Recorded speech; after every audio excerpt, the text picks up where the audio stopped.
Nasty Knuckles, the Hockey Outlaws podcast, with your hosts, Derek Nasty Settlemyre and former Philadelphia Flyer enforcer, Riley Cote, as they go behind the scenes with your favorite NHL players.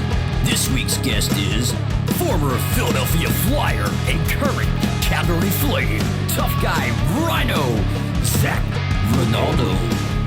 Time to face off.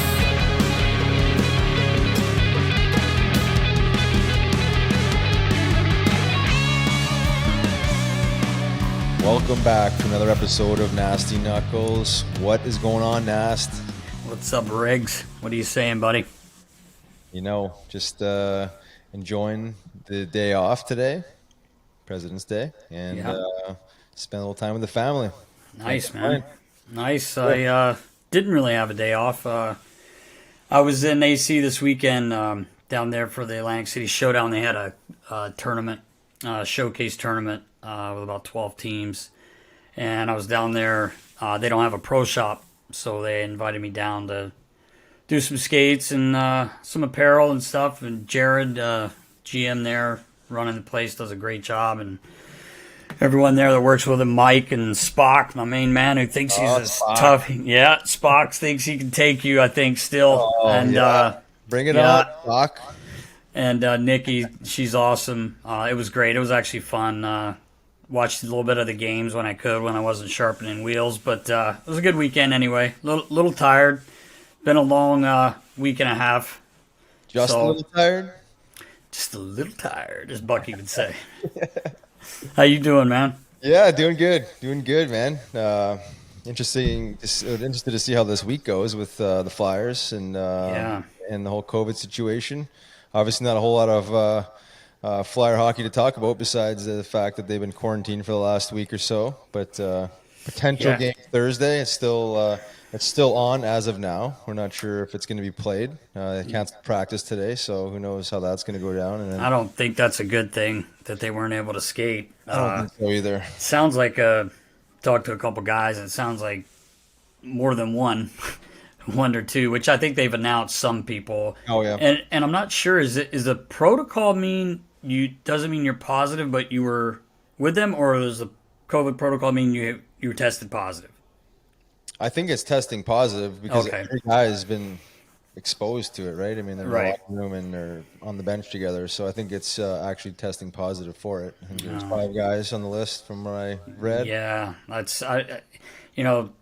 that game, man, that'd be a lot of fun. I've been fortunate enough to do, and you've done one too. The outdoor games, they're so much fun. That's a shame if they don't get to play. I just wonder if they'll have a substitute team, from. Obviously it would have to be in the same division that they're playing in. Obviously, maybe the Rangers or I don't know, somebody. I sure hope that the Flyers are able to play that game, but it sounds like originally I was thinking, well, they can't cancel that game. But then you were saying that you'd heard that potentially that they're going to squeeze another team in there if it works out. So right. What a crazy year, crazy season. I mean, I don't even know what to think anymore. But I guess given the circumstances, I mean, it's I guess the best case scenario. I mean, at least the NHL is playing. It's just unfortunate that it's got to go this way, but we will see. Time will tell, I guess. Yeah. I guess they'll have to make a decision soon here, though. Yeah, I mean, exactly. with it. I mean, to Monday already. Obviously, they're going to have to do something. I don't know if you've noticed.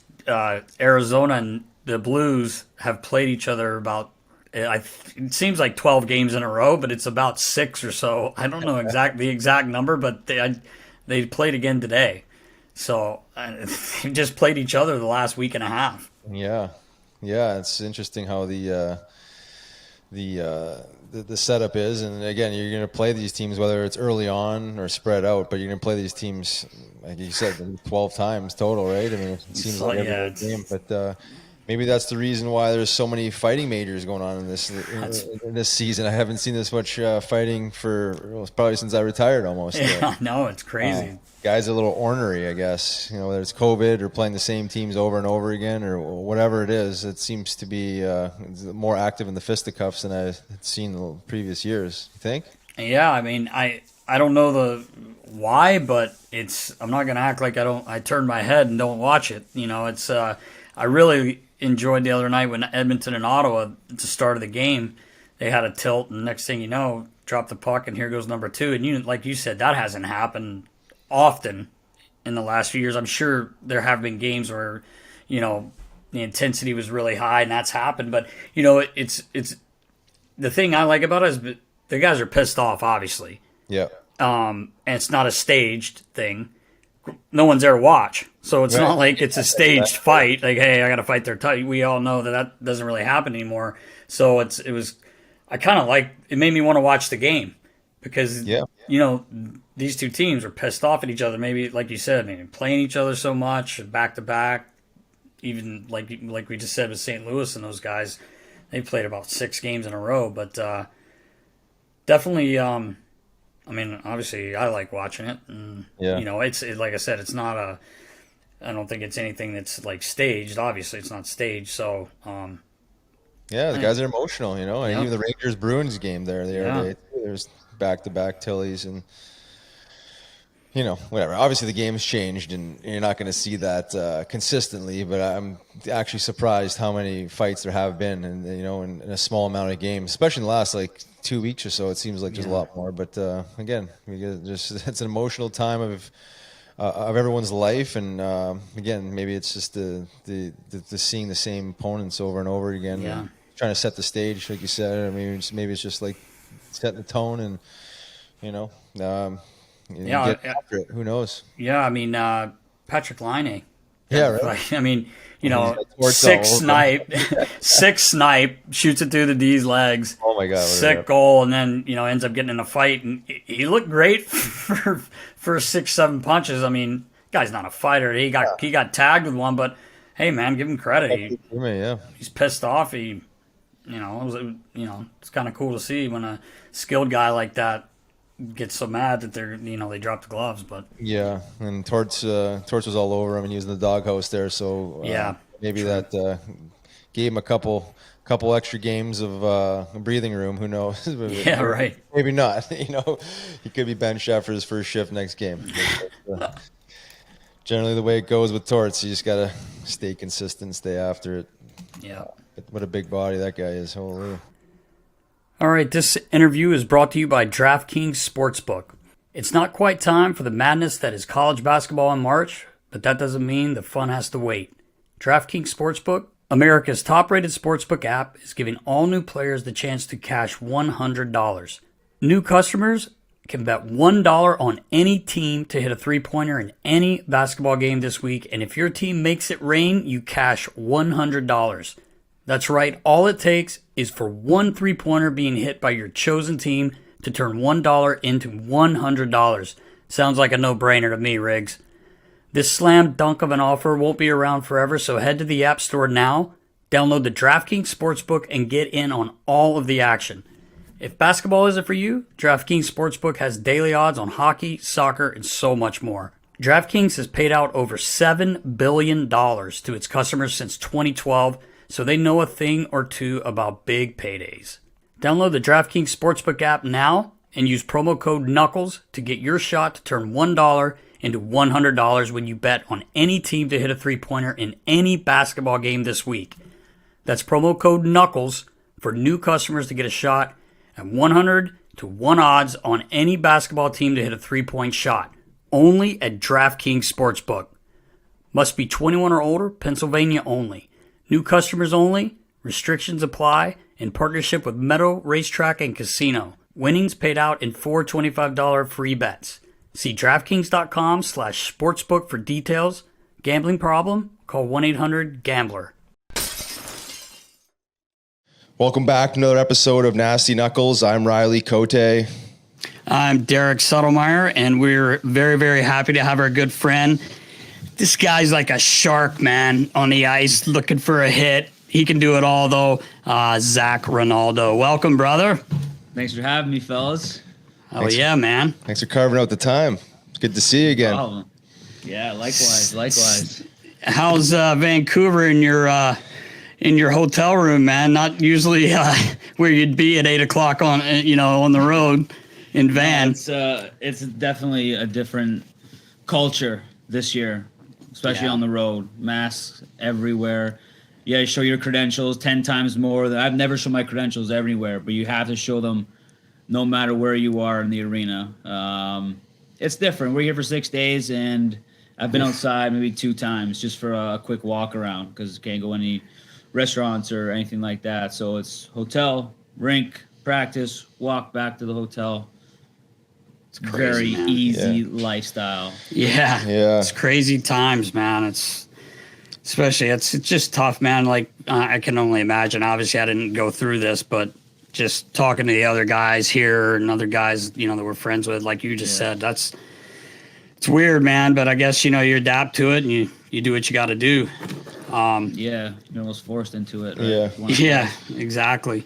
Go ahead. I was just going to say, what's been the hardest piece to adjust to? I mean, there's all kinds of different banana peels they're throwing every day between the testing and the social distancing and on the road, obviously getting your own room. What's been the biggest challenge this year? 2 things: the masks in the room, because I'm a social guy. I like to bullshit with everybody, and you really can't do that because everyone's in masks. Right. And it really takes the camaraderie out of the dressing room and basically out of the hockey culture. And, like facial expressions. You don't know if the guy's pissed off. You don't know if he's happy. Was he sad? That's true.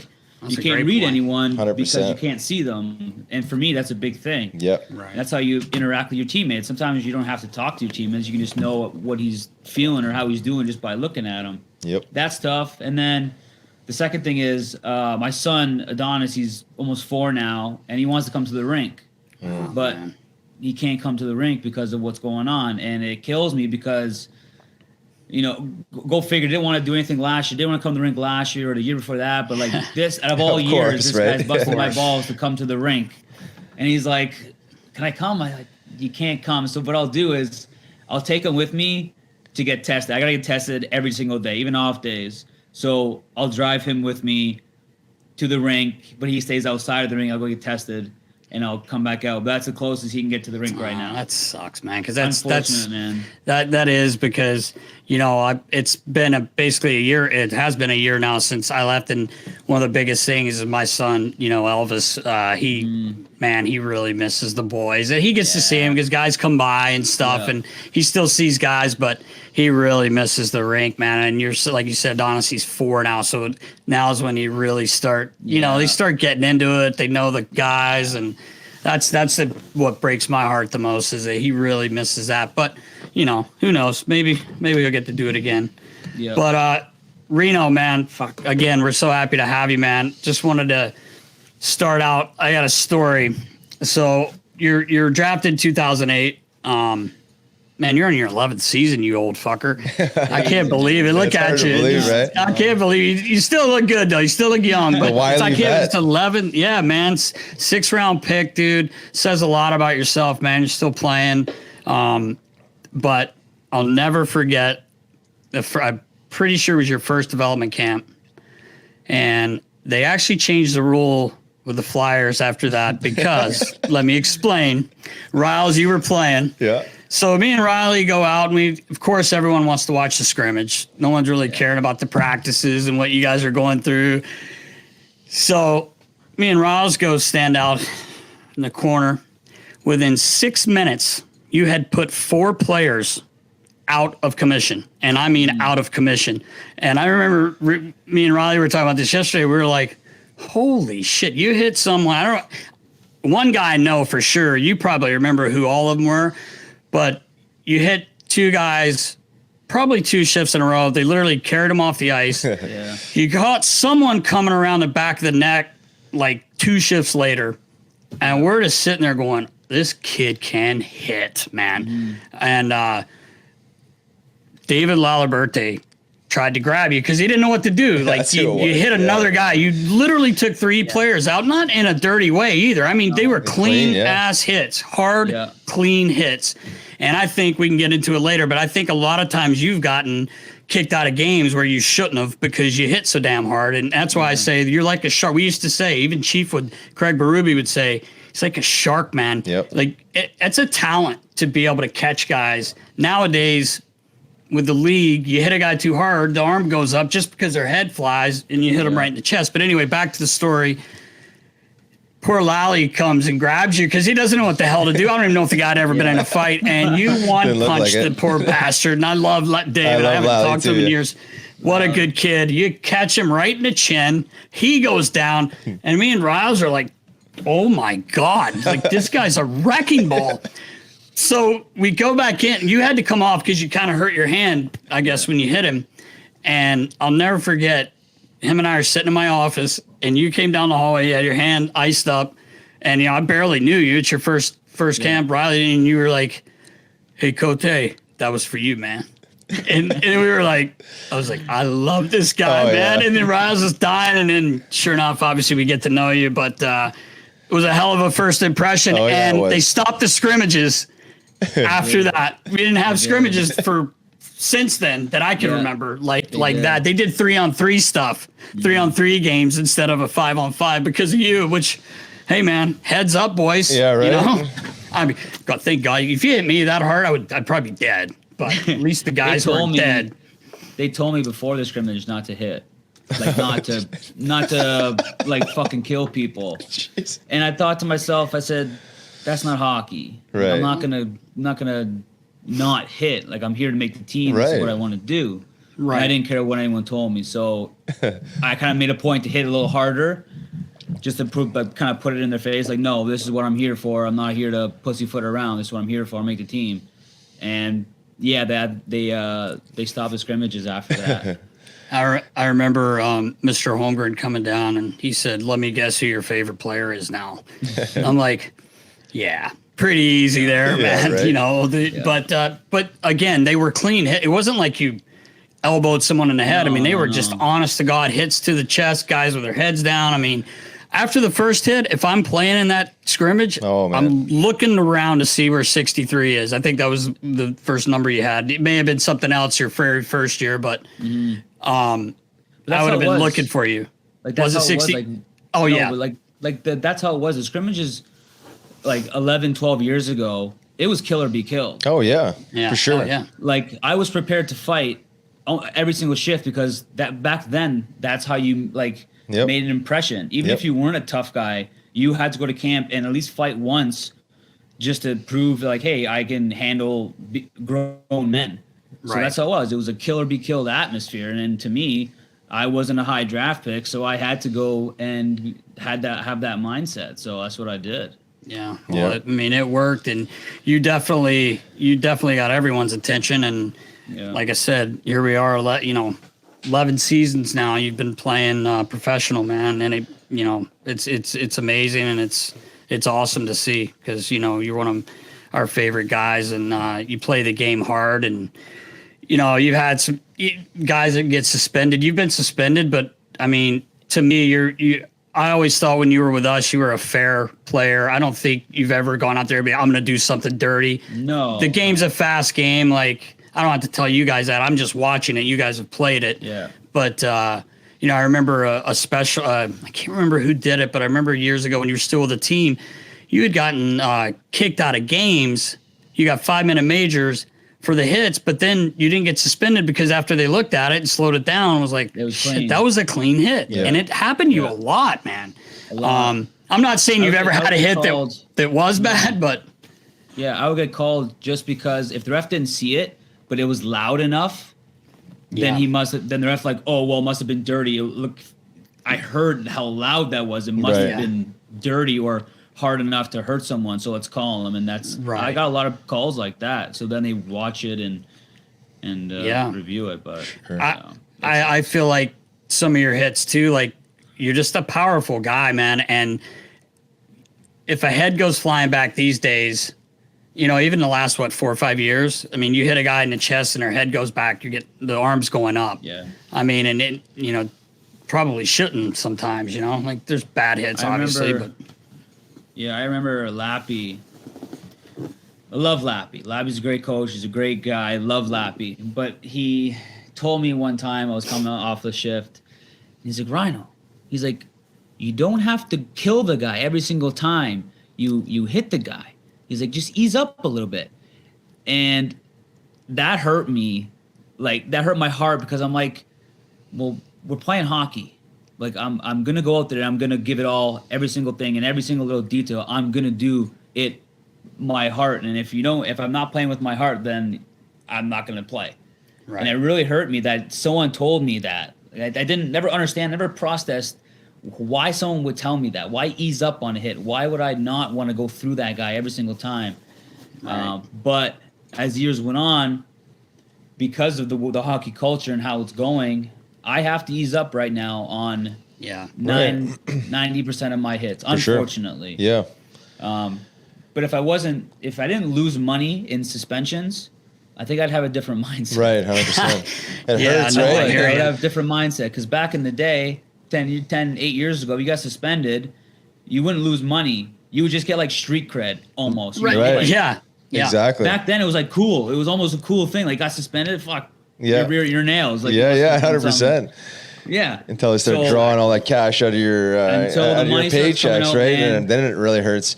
I was going to ask you though, Reno, building off of Nasty's story there in that first training camp, 2010-11 season, you line up with the Phantoms, and I know like you evolving from junior hockey to pro hockey, and like that your mindset going into that first pro season. I think you had like 330 penalty minutes, like.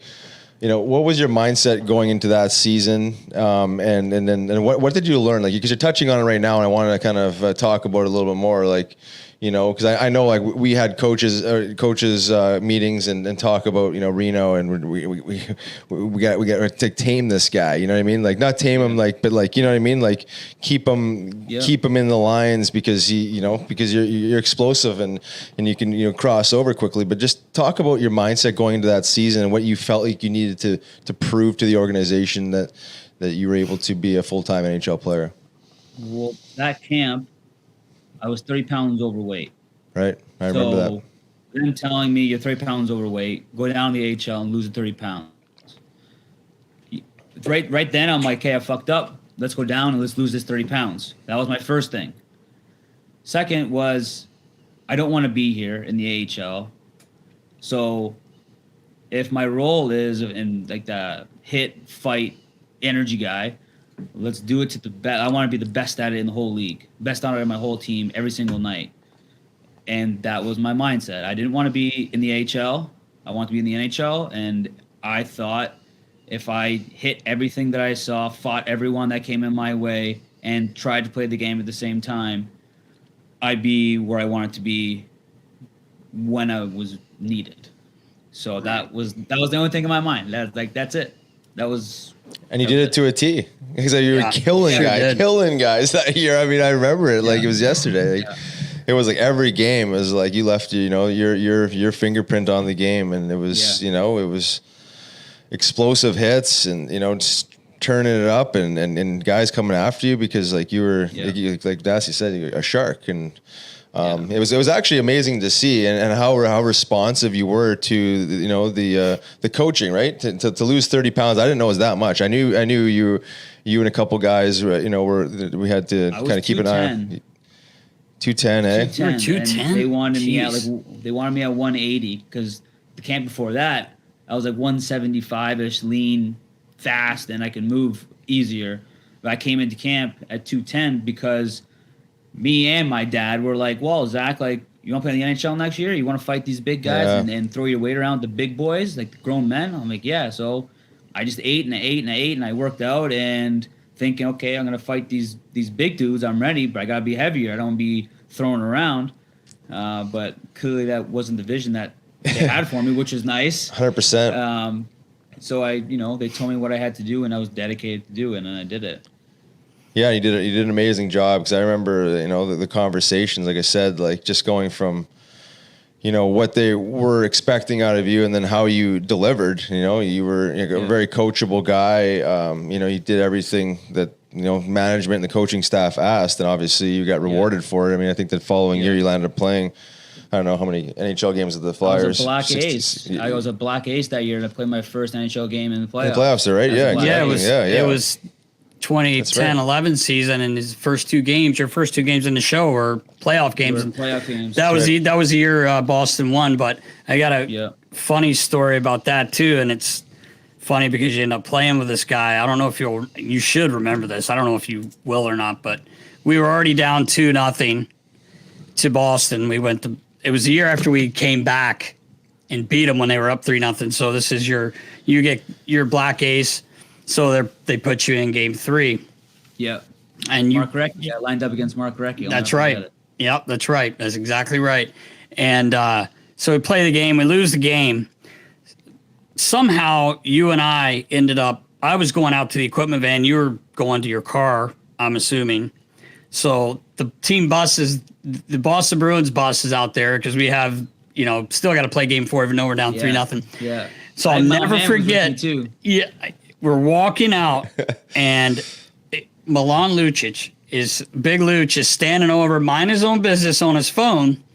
And you and I are walking by, and I'm talking to you. You did a good job today. Like, you had, blah, blah, blah. We're just shooting the shit.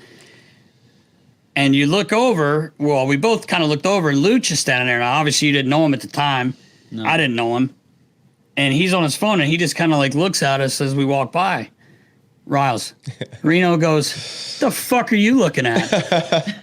I'm like, sounds about right. My. I'm like, what are you doing, man? And I'm like, fuck, this guy's going to come grab one of us, man. Fucking playoff hockey, man. Yeah, I know, man. I was like, but when you said it, and Big Luch is like, what? Is he talking to me?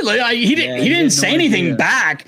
But I remember getting in the van and saying to the guy with me, I'm like, Reno just fucking told that guy, what the fuck are you looking at? He goes, Lucic? And I said, yeah. He goes, holy fuck. But I thought it was so funny. And then you end up playing with him. Now, obviously you guys are buds. We talked about it. Did you? Yeah. He knows. He 100% remembers it. Yeah. He thought I was talking to someone behind him. Oh. So he says. So he says. I told Riley the story. I just said, I was just so shocked that you said that out there. Like, not on the ice, I wouldn't have been because, you were, it's part of your game. You're talking, trying to get under their skin. Yeah. But we're just cruising outside, and Big Luch just minding his own business on his phone. The fuck are you looking at? I was like, Luch is like that too, though. Luch is like that too. If he saw an opposing teammate that he didn't like or they had something was going on, he'd grill him a little bit. He would say something. Oh yeah, I was just shocked, but it was so. I was telling Rouse about it. I laughed. I'll never forget that ever. Yeah, that was so funny. It was a good time. You're still feeling it from the ice, eh? Yeah. Oh yeah. Yeah. Especially I didn't know Luch, and some people they look like you're kind of arrogant, so. That's what I thought Luch looked like when I first saw him. So yeah, right. What the fuck are you looking at? He's looking at me. What the fuck are you looking at? Just call my girlfriend. What do you mean? Yeah. And I think my old man was there, and I'm pretty sure that his buddy was there. And my dad started walking towards the bus. And I said, what's that? Dad, relax. We're leaving. We're not going on their bus right now. Relax. Oh, man. So, you imagine? I would have teed up the next game nicely.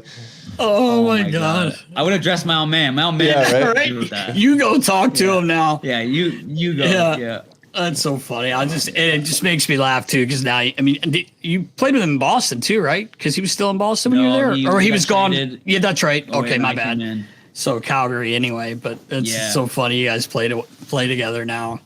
Yeah. I told Riles, I said, "There's no way Luch doesn't remember that." No, of course you. There's no way he forgot that. Yeah, because that was just too wild. Yeah, but going back to my mindset, it was kill or be killed. Yeah, and I'm a soldier. And especially when a team drafts me, I'm gonna give you my heart and soul. So you tell me what to do. I'm not gonna question it. It's a yes sir, no sir. Okay, you got it. Let's do it. And I just listened and I executed, and that's what my mindset was.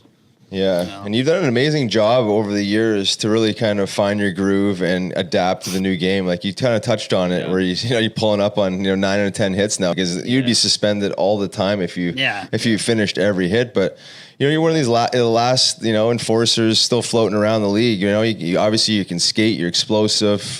You can play the game, and then you add that element of toughness. But talk to your view of the game and how it's evolved, and what's what's made you successful in that evolution, because a lot of guys have disappeared out of the game because they couldn't adapt. Yeah, I want to say it's my work ethic and my willingness to get better as a player, as well as the off-ice component. I've been told I'm like a locker room guy. I can get along with everyone.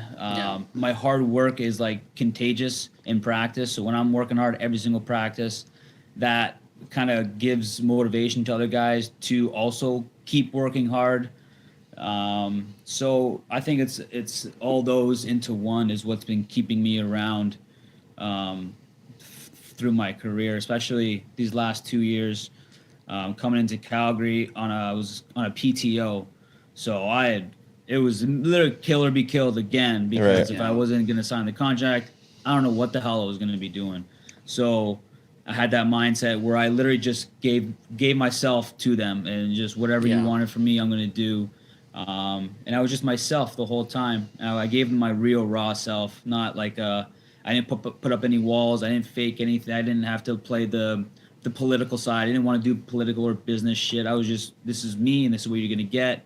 If you don't like it, I'll politely go home. Yeah. And they liked it. They actually really, really invested in me. So, again, the hard work, the loyalty that I'm want to be better every single day. And just, I think I have a good relationship with the young guys. That's big. Yeah, my relationship with the young guys is really, really strong, and they can come to me. I don't judge. They can come to me and talk to me about whatever, on ice, off ice. So my role is like almost like a parent in a way that, right? Great. The wily vet. It's contagious. Yeah. So I might not be in the lineup every night, but I'm working hard off the ice to make other people better around me, and that's what I think, as well, has been keeping me in the league. Yeah. Well, yeah, and I think, it's obvious, it's appreciated and noticed, because you're still in the league and you're still playing. So I'd say it's you've done a hell of a job, man. Like, I've known you since you were a kid. It's not like you're old either, but no, I am, unfortunately. Back then, man. Yeah. I'm 30 now, and I look back at like my rookie pictures or like my draft year. I'm like, holy shit, who was that guy? Like, he's so young. Man. Right.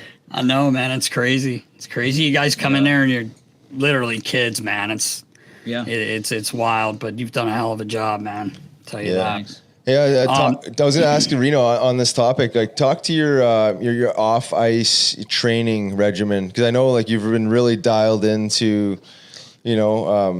evolving as as an athlete and into the training world. I know you're really dialed in with your body. I know just again, like 10 years before when I had you coaching, that wasn't the case, and you come in 30 pounds overweight and there's like a disconnect. But then all of a sudden you kind of like pieced it all together. Like, you're a machine, you understand functionality, your philosophy on training and being a functional athlete has changed. So can you talk to that? Because that's got to be a main ingredient in how you're sticking around and being a role model for some of these guys. Yeah. Well, I enjoy it now. Now it's just a lifestyle. Now I do it every day, off season, in season. That it's just a lifestyle now. But it started, I think, my first year with Philly. I went shoulder to shoulder with Jordan Tutu, and I herniated a disc in my neck.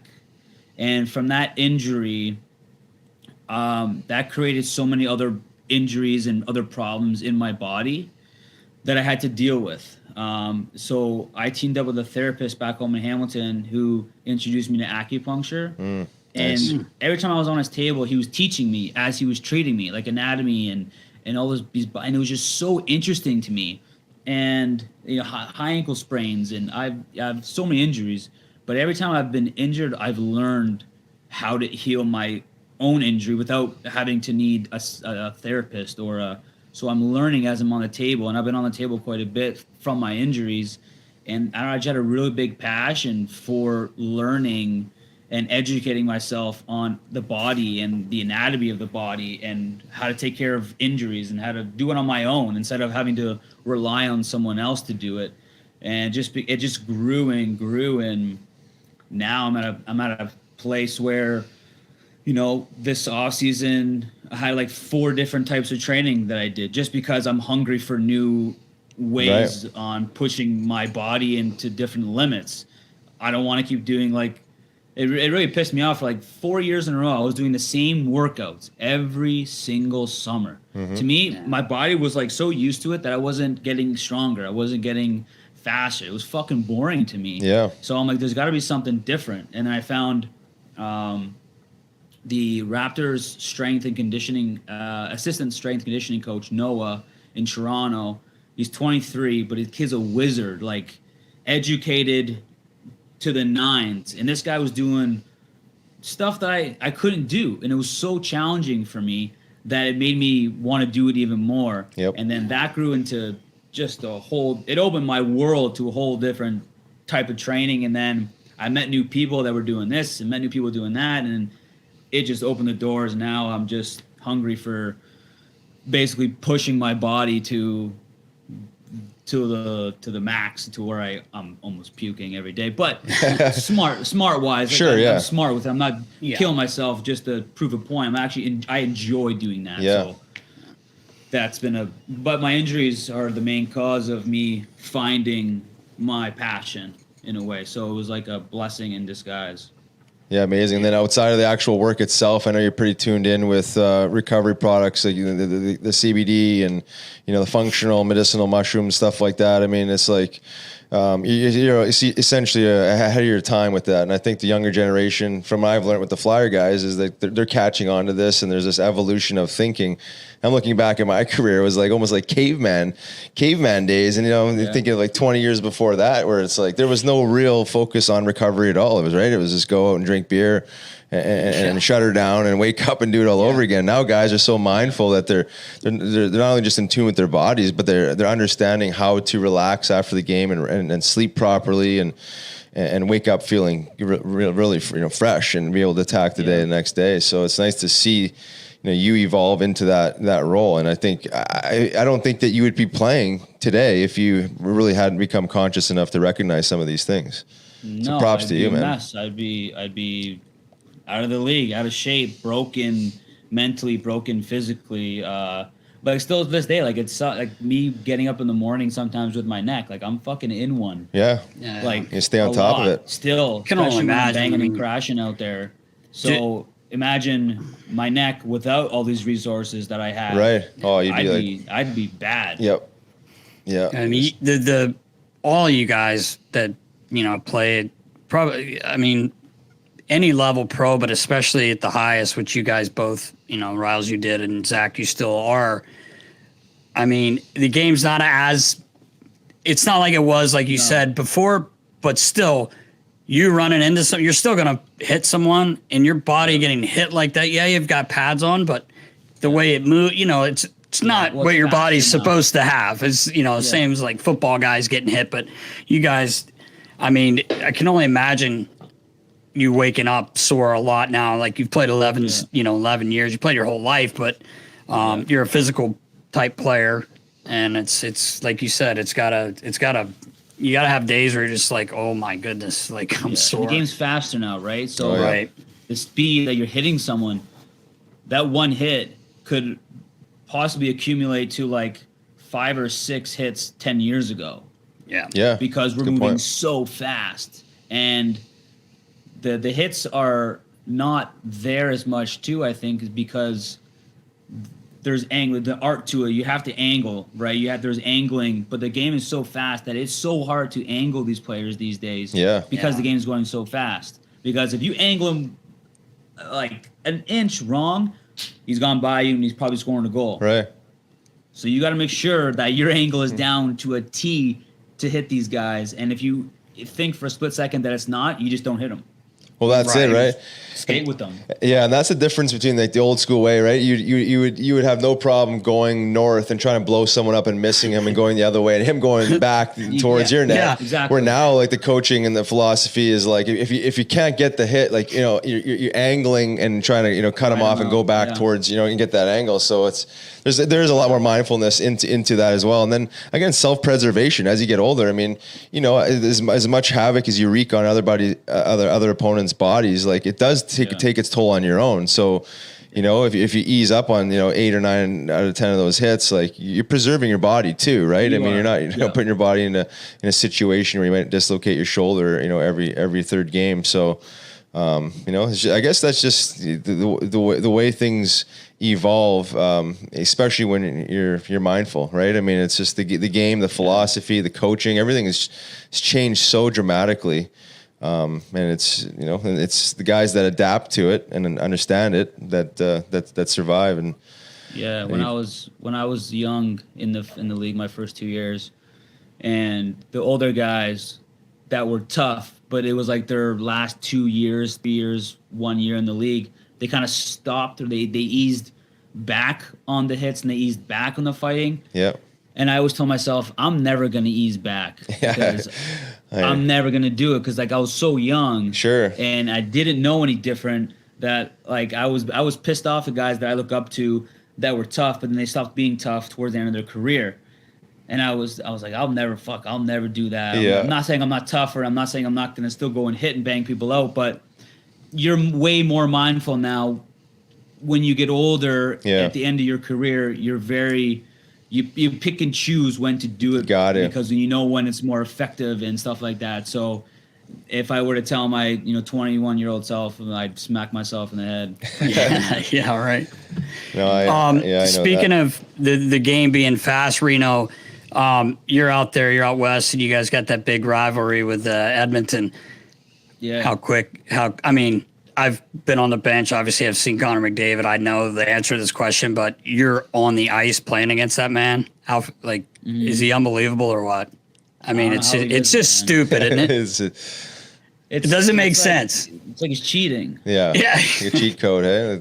I don't know, man. And his hands are moving just as fast as his feet are, and they're all in sync. And but it's his head though. It's his cognitive. It's his brain can react to things quicker than anyone else's brain. Like I was doing a lot of cognitive training this summer, and they would break down a video of like McDavid, like he sees things quicker than anybody in the league. And I think if your brain can process quicker than anyone else, everything's going to be faster. Your hands, your feet, your playmaking, your shot, just because your brain is moving at an incredible rate, and it surpasses everyone else's. And Crosby too. Those guys with the sharp brains. Yeah, you can't beat them. I mean, you can't beat them. It's just, I remember the first time a few years back when he was a rookie, and he just get the puck behind the net. I feel like he could get the puck behind the net and go end to end every time. I'm not saying he could score every time, obviously, but I feel like what do you do to stop the guy? Like it's like you're talking about angling. Good luck. There's no angles there. You absorb. Yeah, hit him. Yeah. Like it's crazy to watch. We had last week. We were talking about that one goal he scored, where I think he went through every single player on the ice, and then he flicks it. Yeah, he flicks it. Yeah, just like. Thanks for coming.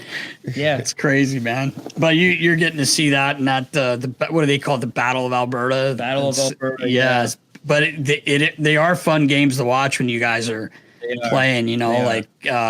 They're almost kind of old schoolish as far as the boys. You can tell you guys are getting after it. There's actual hatred there. Right. Yeah, there is. And it's actually there is fun to watch for me because I'm old school and I don't want to see anybody do anything stupid, but you like seeing the aggressive play, and guys don't like each other. They're all. I don't know. For me, it's way hockey. Like with us in Pittsburgh. Yeah. Exactly. Yeah. Exactly. So, I think it's entertaining, and I don't think real hockey fans would say it's not. I mean, it's I like when the game's played like these that. Alberta fans live for the Battle of Alberta. Yeah, right. That's so true. Breathe for the battle. It's awesome. Yeah, it's so true. Awesome. Yeah, it's a little different animal south of the border for most markets. Not quite that Canadian market feel, but since you brought that up, Philly. I feel like Philly is one of those bigger American markets, right? That is as close to say a Canadian market as you're going to find. Maybe Boston, maybe a couple other ones, Buffalo. But like talk about you played I think parts of 4 years with the Flyers, and you end up moving on. But talk about your time just in Philly, the culture of hockey in Philly, and how it obviously resonated with your style and your vibe and character. Talk to that, because I think that you're just like such a, just a stereotypical Philadelphia Flyer. Yeah, big time. Well, Philly was my favorite team growing up as a kid. Like, yeah, Eric Lindros was my favorite player. I lived and breathed the Flyers. Like, if the Flyers weren't playing, I wouldn't watch TV. If Lindros wasn't on the ice, I wouldn't watch the game because I only cared about him being on the ice with the Flyers. That's all I watched. So being drafted to them was a dream come true. My story couldn't have gone any better than what it was. Right. And them drafting me, like I already told you guys, I gave them my heart and soul. You draft me, you pick me, you have me. I'm your son, whatever. But they're real fans and they understand the game. And I liked it because they didn't judge me as who I was on the ice. So they knew who I was on the ice, but they never assumed that my character on the ice would be the same off the ice. So then they always came to me as like they weren't shocked when I was nice to them. So they weren't. I've met people in the past, and they're like, "Oh, you're actually nice." Well, yeah, I'm actually nice. Like, I'm a human being. Exactly. That people don't. People in Philly, they just assumed that I was a good guy because I was tough on the ice. Right. And they knew that normally the guys who are tough are like the nicest guys off the ice. And I just got a great vibe with the fans and the people in Philly because they're hardworking people. I'm a hardworking player. We just gelled really, really well, and it was a great feeling to have, and especially fighting and hitting, and I feel that love from the crowd. Right. Like I haven't felt that love. The closest thing I've felt to that love is in Calgary. For when they stand up and they applaud you just for working harder. Yeah. You can really, when your ears are ringing after a fight because they're cheering so loud and you feel it, right? Yep. And then organization-wise with Paul, with Homer,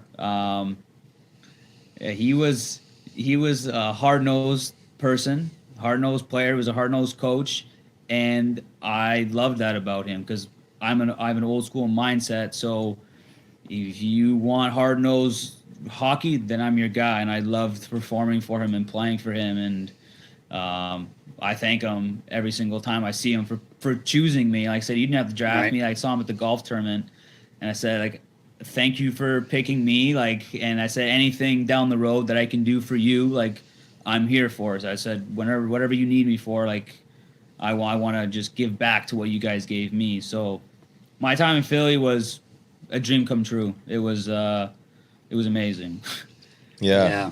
I know I enjoyed it. I know that fans did too. Like you said, it was you could tell that the whole time you were here. So like the signings, like the single signings that like I never thought that I was part of the NHL. Like where they would call you, hey, you want to do a signing? I'm like, yeah, okay, do a signing. Maybe like 10 people, 20 people. But like there was like a couple hundred people who would show up and line up.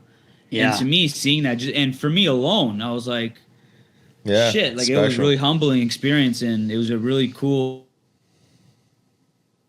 Oh no. Media that I met in Philly, so it was just fucking awesome, man. Yeah. I know. A little while back, you did a little quick video for me, man. You're talking about people lining up. This gentleman now that I've become friends with in Settlemyre Skate Sharpening, my little business. He makes steel. It's LJ Stevenson and Son, and it's the most elite steel. It's unbelievable. I'll get into that later, but you made his day just sending that quick video. But the reason I say that is because you're wishing him a happy birthday, but it's like people they wanted to meet you and they wanted to see you and they line up like that, and it's awesome, man. It is awesome. Yeah, and when I won the Gene Hart Memorial Trophy, and that was voted by the fans, man, like I got that thing back home, that trophy back home, and my name is on the wall, and that my name will never. It's right with Lindros and Recchi and all those legends, and I'm up there too, and that's never gonna go away. It's part of history. So I like to think that I left a really good mark in Philly for my time there. So that was really cool.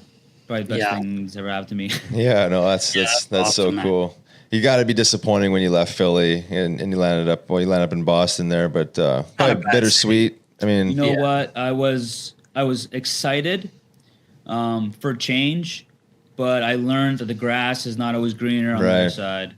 You know how many people seriously have had say that? Yeah. Like, really, because the Flyers always, especially with Mr. Snyder.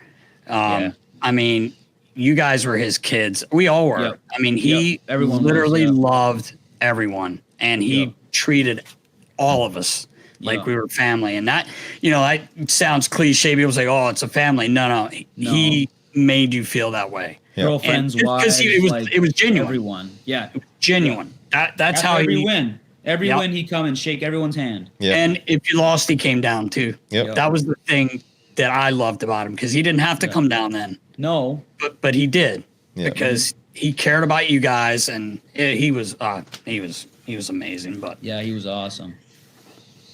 Yeah, so when you landed up in Boston there, I know you. It was more an opportunity to play at that moment, right? I mean, I think how did that first season went pretty well for you in Boston, did it not? And then it landed up being the second season where your role diminished. I think I played. It was 64 games, and then I think it was trade deadline. They called me before the game against Tampa, and they said, "Zach, we're going to put you on waivers." I said, "Okay, no problem." But they said, "We want you still to play tonight." I said, "Okay." If I knew what I knew now back then, I wouldn't have played because I was on waivers. I wouldn't have played. So I played that night. I ended up getting a 5-game suspension for hitting Paquette. Oh, yeah. So I get a 5-game suspension. Right. I clear waivers because no one wants to pick up a guy who's going to be suspended. I go down in the A. My first game in the A, I get a 5-game suspension in the A. Yep. So I remember that. I'm suspended in both leagues at the same time. I think I'm in the Hall of Fame for it because no one's done it before. That's amazing. Yeah. So I served my 5 games in the A, and Boston never called me to serve any of my games as his first suspension. Not one. For a year and a half, I was suspended for 5 games in the NHL. In Providence to Boston was an hour drive. They could have said, "Hey, Zach, come serve one game at least. Drive up. Don't come in the whatever." Yeah, it's a paper transaction, right? You don't even have to move. Just a paper transaction. Yeah. Not once did they let me do that. So I was suspended. It was the longest serving suspension in NHL history. No 5 games. I didn't know. A year and a half. Wow. 5 games. And luckily, Arizona took a chance on me, and they signed me. And they let me serve my 5 games right off the bat, and boom, I was right back into the NHL. But for a year and a half, wow, they threw me under the bus. What did that conversation look like when you sat down with Boston at the end? I mean, what the hell was that all about? I didn't. I just left. Yeah, hey, you never had no. What am I going to say? What are they going to say? Oh, yeah, there's nothing to say. Yeah. What a slap in the face, though, hey? It was very, I was in a dark place. Like I bet. I was ready to pack it in. Right. Like, I had no idea. Like, I'm like, who's going to pick me up? I'm suspended. No one's going to want me. Even if they did, what? Like, I'm going to play in the A? I don't want to play in the A. Like, but I'm very, very grateful that Arizona took a chance on me. And they let me serve my 5 games right off the bat. Amazing. It was like, it was awesome. And I think Talkett had a lot to do with that. Right. Yeah.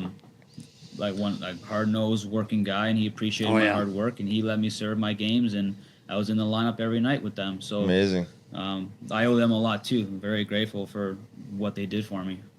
I forgot it was that long. Yeah, me too. I remember that. I remember the whole thing that happening, but I didn't realize you were. Wow, that's crazy stat, man. It sucked. Yeah, man.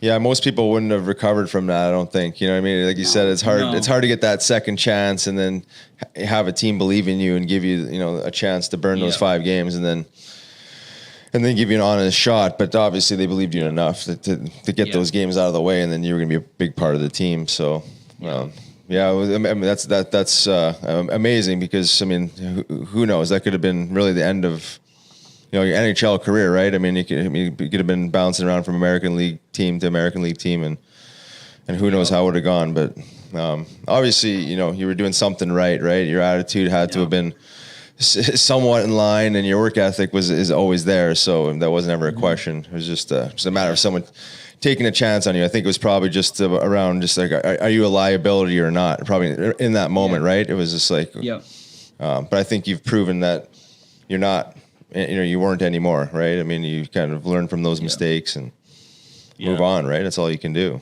Yeah, exactly. Yeah, it was a long year and a half. Oh man, I can imagine. I was on a one-way. I was on a good. There's a positive spin to it because I was on a one-way, and in the AHL with no escrow. Oh, you made more than the guys in the NHL. Making money. Yeah, right. Hey, there's a silver lining. See, they should have just said that to you. They should have just told you that, even if it was bullshit, just to make you feel better, right? Yeah. But that's a good way to look at it. At least you're on, that one-way deal, because that would have really sucked if. Oh yeah, that. I mean, that would have hurt. You're really losing money there, Yeah, be paying to play. I got one other little question for you. Our buddy Johnny Gaudreau, Johnny Hockey from this area. He's a pretty talented guy, huh? Yeah. Oh yeah. Fun playing. I mean, what a player. He's always been told he's too small. You're too small. You're too small. This guy, he's been an all-star every year. It's just easy to him. It looks so easy. It's just what he does. It's effortless to the fucking guy. Yeah. I don't know. Skills. Know nothing about it. It's not like he's in the weight room. He's got. He doesn't look like it. The gift. Like he's stick handling every day and trying to do it. This is just naturally God's gifted talent to this guy, and he just walks in the ice. Oh, here we go again. Scores, and it's it's crazy. It's nuts, and we're talking about it these last couple of weeks. His shot is not hard. It's so accurate. That normally players shoot off the toe. 9 times out of 10, players are snapping it off the toe. He's letting it roll. He's placing it on the heel, and he's letting it roll off the whole time, and it's so accurate every single time. If he wants to score, he's going to score no matter how hard the shot is. Right. It's insane. It's nuts. And the passes he passes, we always bust his balls because they're like he flicks the pass, but it always lands on the guy's tape. Yeah. It always lands on the guy's tape. I'm like, how is that possible? It's funny because every time he's played, like when I was still with the Flyers and we would play him, someone would be like, fucking hit him. And then someone would go, right. Yeah, Try to hit him. This guy rolls off of everything. Like you can't hit him. It's crazy. But I remember him as way back when I was with the Phantoms, and his dad ran the rink at Hollydale where the Phantoms practice. And Johnny was, obviously he's not a huge guy, but when he was a little kid, he was just so cute because he was so small, but this kid just buzzed around everybody. And you're like, who is this little guy? Like we knew who he was, but other people were just like pointing at him. He just skated through everyone, stick handling, scoring every time he got the puck. But it's so funny. Like guys screaming on the bench, somebody hit him. Yeah, right. Good luck trying to hit that guy. Yeah, right. He's quiet. He's quiet too. He's not a big talker. He's very quiet. Yeah. Very quiet until he has a couple of drinks. Oh yeah, then he comes out of his shell. One of the loudest guys in the room. Yeah. That's usually the way it works. That's funny. He'll land up in the orange and black one day, I'm sure. I think so too. I don't know. I just think that he's destined to come back this way. But yeah, who knows? I just feel like That's Flyers. If my hometown had an NHL team, I'd love to go play there at least for a year. Oh yeah. Yeah.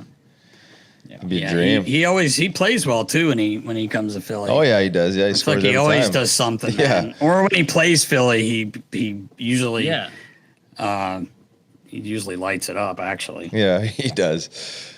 Yeah, he's got a lot to prove, I guess. But yeah, he wants to show the people. Yeah, exactly. So what was it like in Nashville? I know you landed up I think maybe half of the season there and half in Milwaukee. I mean, it must have been a different experience there. Was Laviolette your coach? Lavi? Yeah, Lavi. Yeah, he's awesome. He's still the same. Yeah. He does those. He breaks down the games, the segments, and you'll still do like the most block shots or plus minus. You get this and you get this prize and this prize. And I've always loved the camaraderie and the small fun things he does. Mm-hmm. I agree, man. Yeah. I thought it was cool how he would come in to talk to you guys and bring like a box, like, guess what's in the box? Well, after this game, then you get to see, you know, like he just did the weird, like all these little things. I just always thought it was to try to keep, you know, it interesting, you know, like, you know, once you guys would get into game 40 through 60 to, you know, like it's like keeping guys engaged. Right. You know, like, and I thought his speeches, I used to like purposely stand in the room to hear him because I would get jacked up. Just, I mean, seriously, he was unreal at speeches, man. Someone sent the only thing he was doing, I loved it, but I hated it at the same time. He would give those speeches before he would. So, you know, you have video, so you have practice, then we had video, and then you go home to nap. Yeah. He would give his speech before we left the rink to go home and nap. Really? So after speeches, you're all you're like, you're fired. Let's go. And he hit the sheets. Like, no, you actually go home and nap. Yeah, right. So he wasn't doing it before the game. He was doing it before. Oh, no way. He changes. I think he wanted it to kind of resonate in your head. In us. But for me and a couple of the guys, were like, shit, I wish I was playing right now. Yeah. Of course. The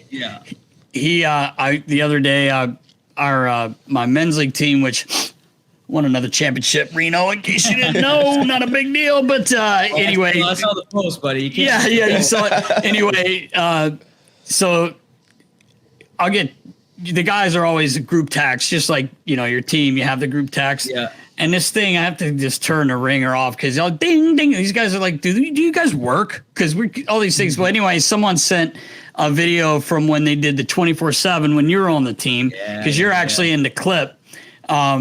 You were sitting beside Max, I think. I think you were sitting beside Max, and we're on the road, it was, I think G had come back. I think it was the game G came back from injury, if I'm not mistaken. Yeah, it was. Definitely was. He had a concussion. Anyway, Lavi gives a speech, and he's like, it's so good. I've watched it 100 times because he says, I want you guys to rip your fucking heart out of your chest your next shift. And if you don't, you won't like your ice time. But hey, man, he's telling you, like, you better, your first shift I give you better be a good one, because if not, but just, dude, some of those times he gave speeches, man, I was just like, wow. Like they were, I would be fired up. Of course, I'm a little hyper anyway, but you know, I loved listening to him.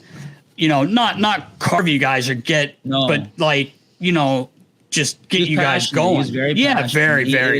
very passionate.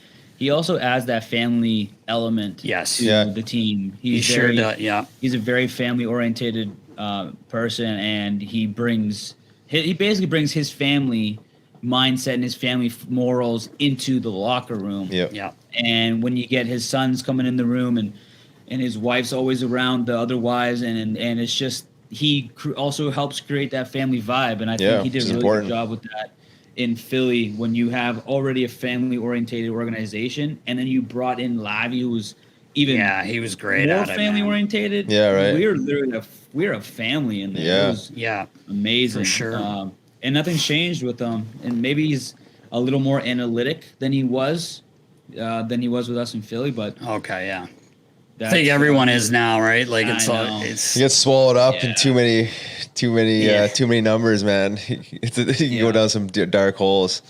Get swallowed up in that, but I guess you got to. I mean, it's such a it's part of it. It's part of it now. Yeah, you got so much information.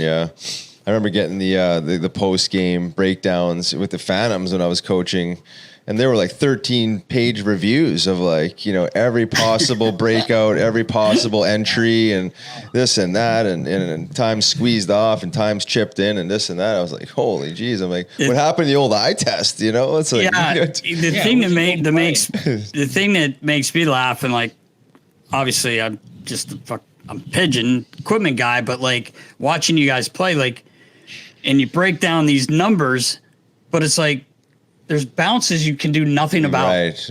And then that it shouldn't add into I don't know, like a certain category when this game happened, and it makes me laugh sometimes when some coaches are like pissed off. Well, the game's never going to be perfect. It's so fast, like you said before, Reno, and just an odd little bounce can throw your breakout off and end up guys coming back the other way 2-on-1, and you really didn't do anything wrong. But you know, like it's crazy to me, but I know it's part of it now. It's part of every sport. It is part of everything, really. So everything in the world. Yeah, it's all numbers.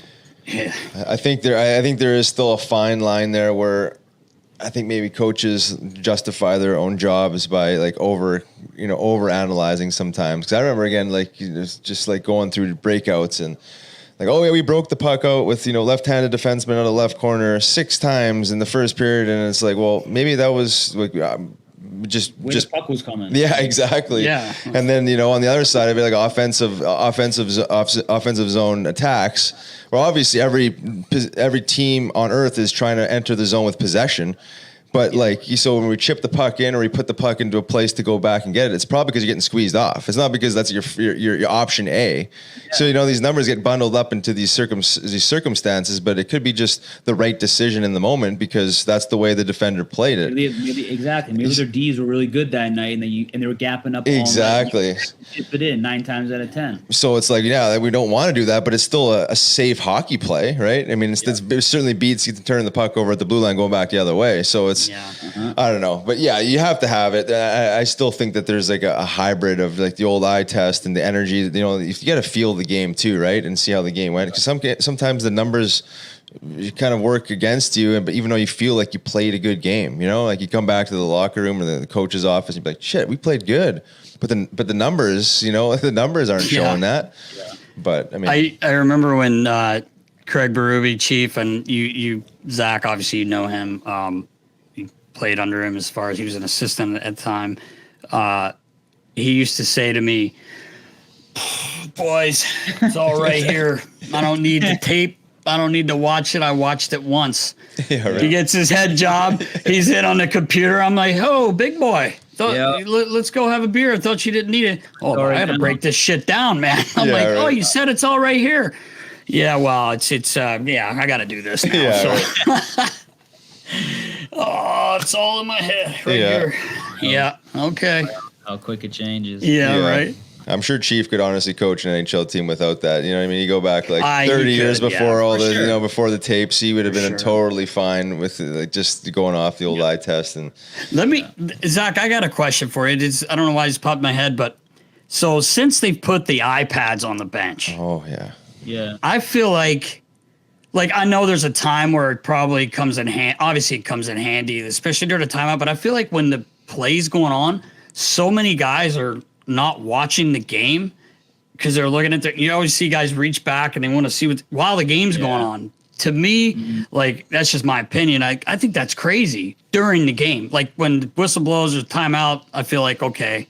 But, you see guys all the time. I saw it last night. I can't remember which game I was watching, but what do you think of that? Like, I don't like it. I don't like it at all.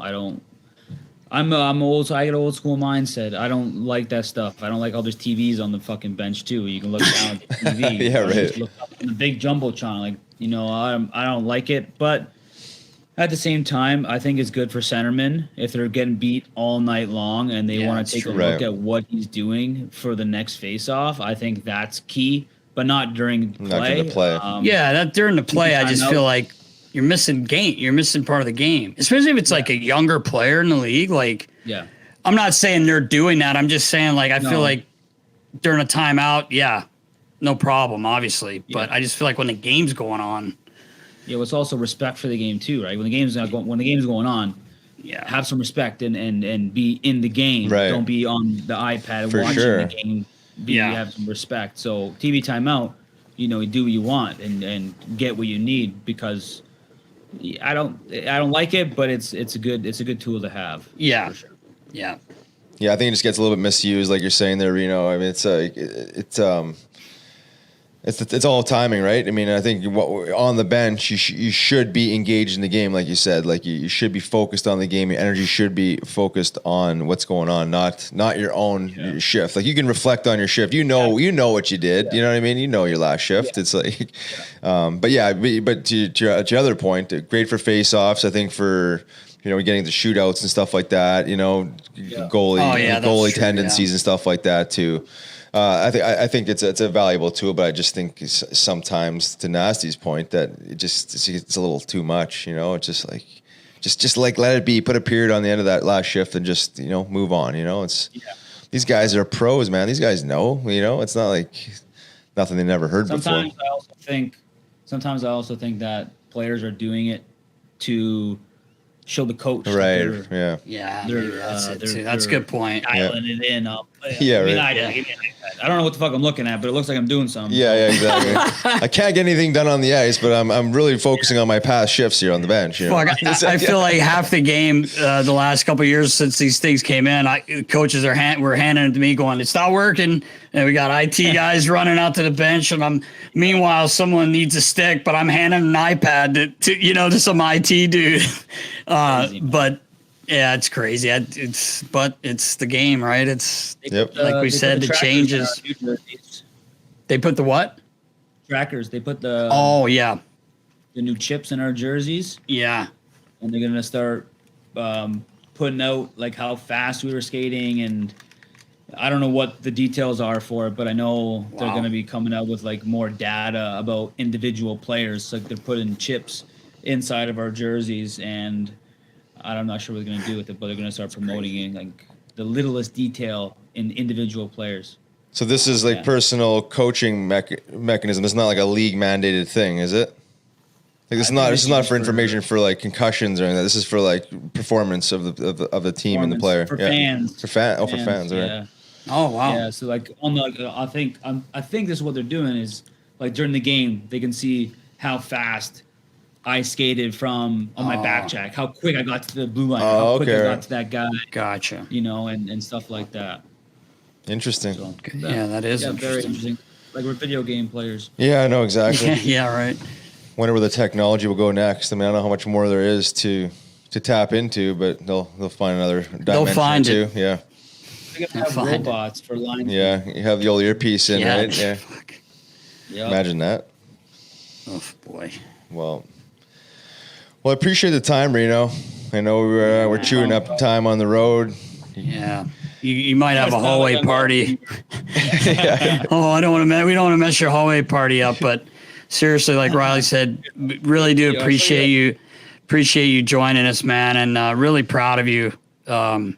11th season, you've always been such a good kid. I say kid, you're a grown man now, but we really do appreciate having you, and you're a good buddy. So thanks.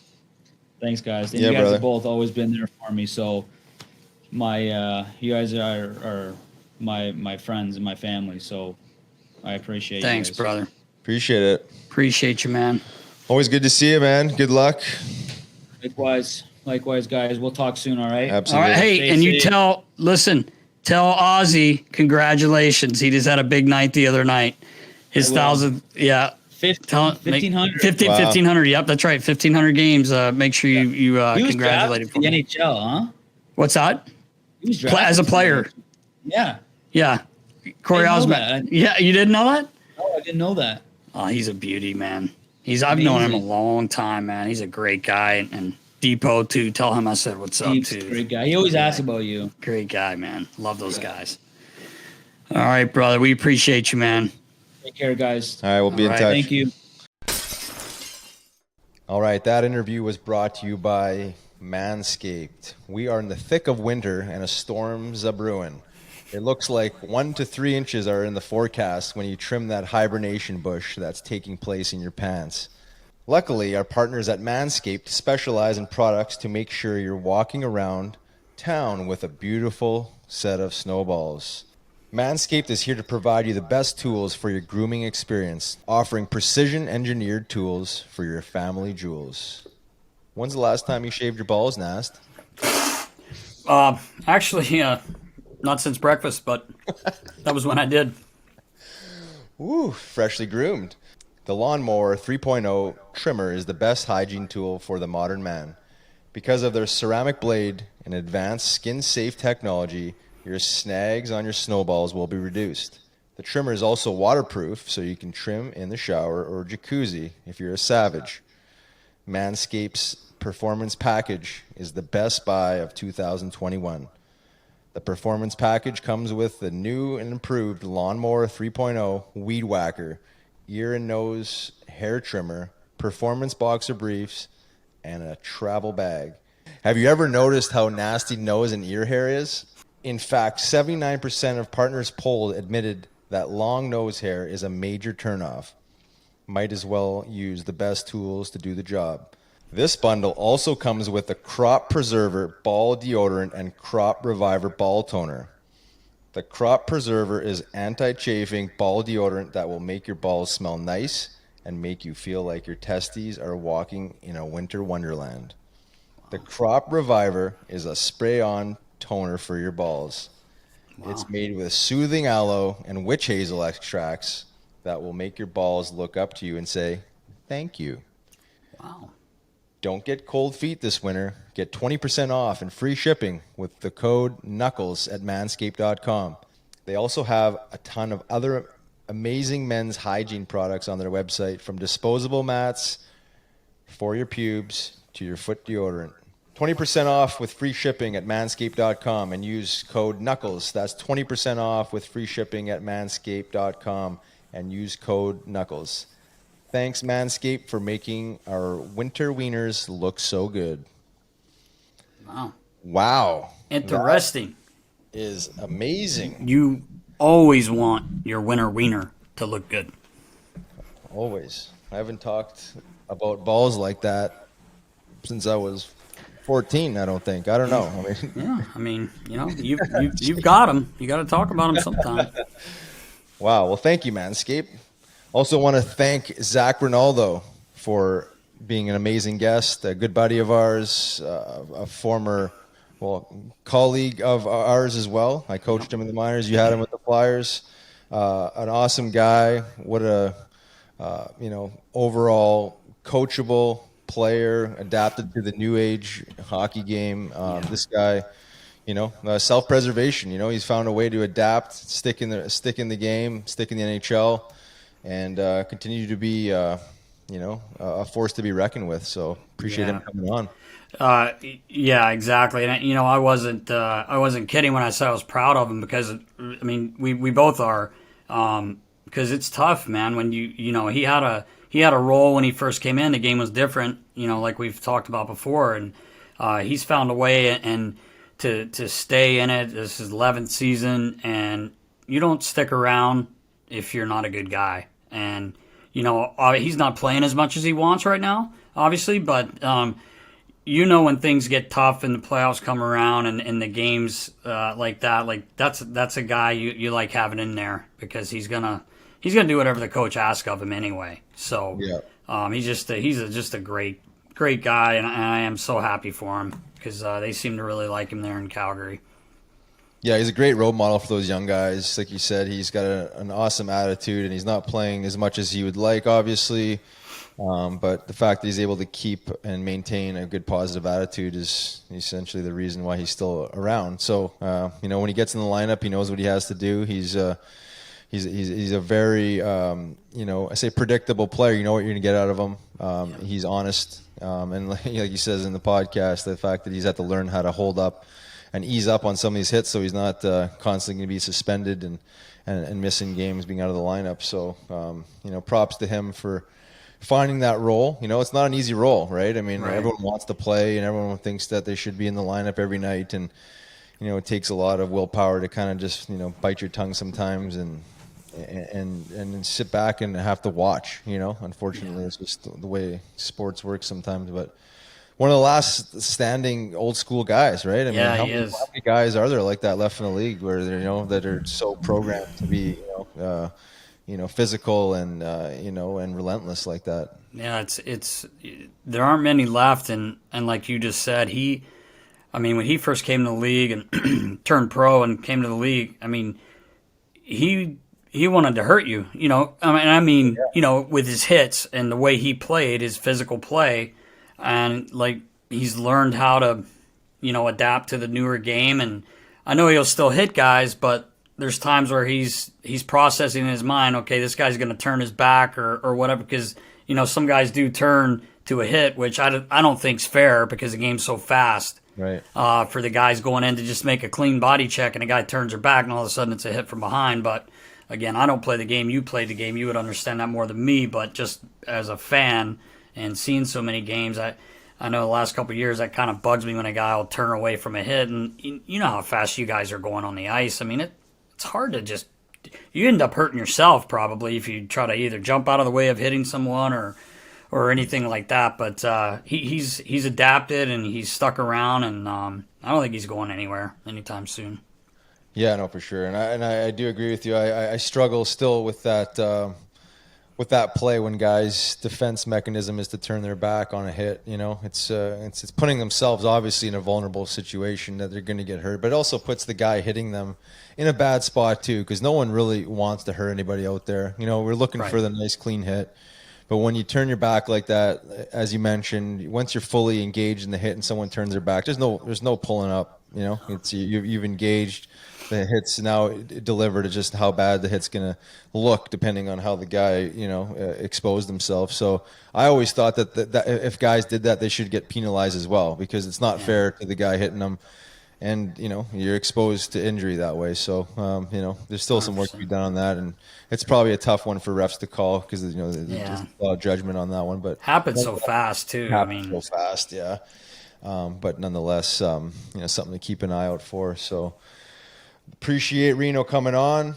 For all the weekend warriors out there, all the youth hockey players out there looking for an amazing skate sharpening and hockey accessories, look no further than Settlemyre Skate Sharpening at settlemyreskateSharpening.com. Nasty is the best around, as well as Body Check Wellness for all your hemp-derived CBD and functional mushroom needs. Check it out at bodycheckwellness.com. And Nasty, you talked about some steel. Yes. Just quickly, guys, go to my website or shoot me a message. Have some new steel that is available from my main man, Mr. Howard Stevens. He hates when I call him Mr. anything, so he wanted a nickname. I'm going to go with Howie. It's too easy. Right.